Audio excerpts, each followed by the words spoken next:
Hello friend, শেষ পর্যন্ত রাজ্য সরকার মহার্ঘ ভাতা অর্থাৎ ডিএ নিয়ে একটি বৈঠকে বসতে চলেছে। সেই বৈঠকটি কখন হবে? যতদূর জানা যাচ্ছে তা হচ্ছে আজকে বেলা 12টার সময় বৈঠক হওয়ার কথা। কাদের সঙ্গে? সংগ্রামী যৌথ মঞ্চ তাদের সঙ্গে, তাদের যারা সদস্য আছে এবং গুরুত্বপূর্ণ সদস্য যারা, তাদের সঙ্গে বৈঠক হবে এবং তা হওয়ার কথা নবান্নে। এখন দেখা যাক যে সেই বৈঠকে কি উঠে আসে। আজ এবং গত দুদিন এই সংগ্রামী যৌথ মঞ্চের যে অবস্থান চলছে তারই পরিপ্রেক্ষিতে না অন্য কোনো পরিপ্রেক্ষিতে এই বৈঠক, সেটি বোঝা যাবে রাজ্যের সদর্থক ভূমিকার ওপর। সামনেই জানুয়ারি মাস আসতে চলেছে।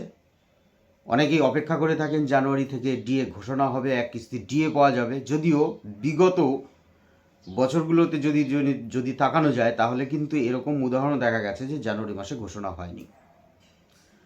এবার তাহলে সেই ভূমিকা কি থাকছে? প্রসঙ্গত বলে রাখি, এর আগেও এরকম সংগ্রামী যৌথ মঞ্চের সঙ্গে কিন্তু মহার্ঘ ভাতা নিয়ে মুখ্য সচিবের বৈঠক হয়েছিল। সেই বৈঠকের ফল কি হয়েছিল আমরা নিশ্চয়ই দেখেছি। সেখান থেকে কিন্তু কোনো মহার্ঘ ভাতা নিয়ে একদম সরাসরি ঘোষণা বা সরাসরি কোনো প্রস্তাব সেগুলো কিন্তু ছিল না। সেই একই যে গল্প, সেই গল্প ছিল অর্থর সংকুলান, কেন্দ্রীয় প্রবঞ্চনা বা বঞ্চনা, এরকম কিন্তু ছিল।